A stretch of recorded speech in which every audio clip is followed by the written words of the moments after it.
әдебиетінің көрнекті өкілі, ақын, драматург, әнші әрі сазгер Бәкір Тәжібаевтың өмірі мен шығармашылығына арналады.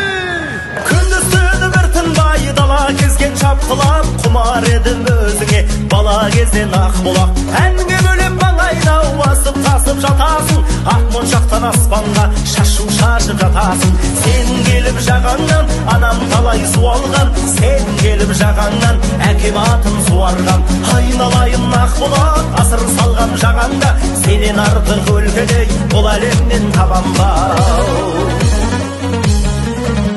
Арудайын еркелеп мұң бұралған Ақбұлақ, айдын көктен ғашық боп күндір ұрлаған Ақбұлақ. Сен болмасаң бір күні ашылмайды Ақбұлақ, саған деген құмарым басылмайды Ақбұлақ. Сен келіп жағаңнан анам талай суалған, сен келіп жағаңнан әкем атын